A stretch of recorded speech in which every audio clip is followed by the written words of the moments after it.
Pastor గారు అంటాడు, ఇప్పుడు అందరూ చప్పట్లు కొడతా పాటలు పాడదాం, అందరూ ఏక మనసుతో పాటలు పాడదాం అని అంటారా?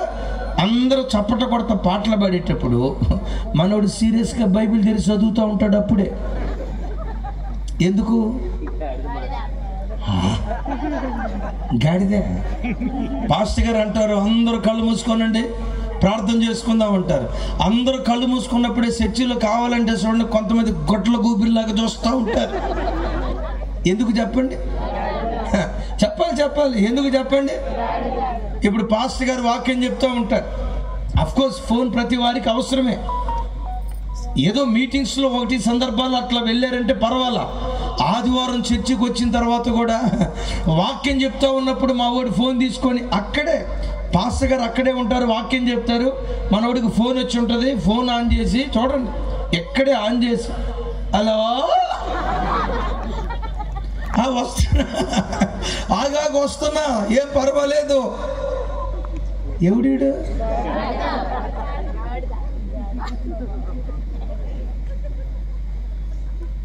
బ్రాందీ షాప్ దగ్గర మా ఊడు ప్రెసిడెంట్, చర్చిలో కూడా ప్రెసిడెంటే.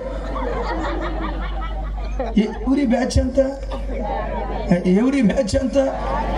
చెప్పాలి ఎవరి బ్యాచ్ ఎంత? మా వాడికి బ్రాందీ షాప్ దగ్గర నుంచి రావాల్సింది వస్తూనే ఉంటుంది. క్రిస్టమస్ వచ్చి వాడు స్టార్ పెడతాడు, ఓపర్ స్టార్. యేసునామములో ఆ గాడిద లాంటి వ్యక్తిత్వం ఈ రాత్రి నువ్వు విడిచిపెట్టగలిగితే, వెతుక్కుంటూ నీ దగ్గరకు వచ్చి ఈ రాత్రి నీ విషయమై దేవుడు గుప్పిలు విప్పబోతున్నాడు. అమ్మ చెప్తుంది, ఏమా శుభ్రంగా తలదూకొని కాలేజీకి వెళ్ళామ్మా, ఏమట్లా దయ్యం ఎరబోసుకున్నట్లుగా ముందేదో అదేదో చేసుకొని, ఏమా సరిగా తలదూకో అని అమ్మ చెప్పింది. అమ్మ చెప్పక మునిపాము ఏదో 2-3 ఇంటుకలు ఇట్లా అనేది. అమ్మ చెప్పిన తర్వాత ఏం చేస్తావు తెలుసా? కావాలని. అమ్మ నీకెట తెలిసిందిరా తల్లి, మీ పాప అట్టాగే చేస్తుందా? అరే కావాలని జుట్టు ఎరబోస్తుంది. అదేమంటే నా జుట్టు ఎందుకు ఆ మాట అంటుందంటే గాడిద. తల్లిదండ్రుల మాట వినే పిల్లలు ఈ కాలంలో లేరు సార్. 10వ తరగతికి వచ్చిన దాకా అమ్మా నాన్న గీసిన గీత దాటరు. పొరపాటున వాడు 10వ తరగతి పాస్ అయ్యి ఇంటర్మీడియట్కి వెళ్ళాడా, అమ్మా నాన్నకే వీడి గీత గీస్తాడు. నా లైఫ్ నా ఇష్టం. తల్లి ఒక మాట గద్దించలేని పరిస్థితిలో ఉంది కుటుంబం ఈరోజు. అర్ధరాత్రి సెల్ ఫోన్లో మాట్లాడొద్దని మందలించిన తల్లి అవమానాన్ని భరించలేక ఉరేసుకొని చచ్చిపోయిన కూతురు. ఏది అవమానం అంట? తల్లి మందలించడం అవమానమా? కన్న గర్భం అమ్మది, కన్న గర్భం. తన రక్తాన్ని పాల రూపంలో మార్చుకుని నిన్ను పెంచిన గర్భం. వారు చిరిగిపోయిన బట్టలు వేసుకొని నీకు కాస్ట్లీ బట్టలు కొనిపెట్టిన తల్లిదండ్రులు, వాళ్ళ కడుపు మార్చుకొని కార్పొరేట్ స్కూల్లో చదివిస్తున్న తల్లిదండ్రులు.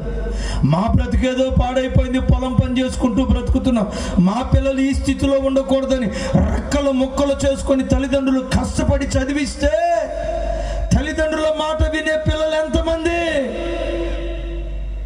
అమ్మా నాన్న మాటలకు విధేయత చూపే పిల్లలు ఎంతమంది?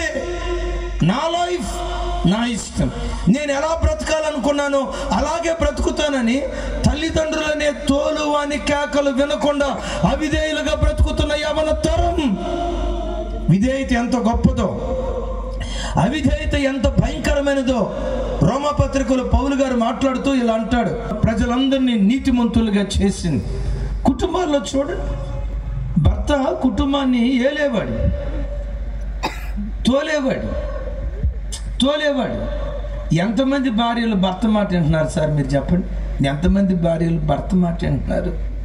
మా సిస్టర్లు దాకా నవ్వుకున్నారు, ఇప్పుడు మొఖాలు మారితే చూడండి.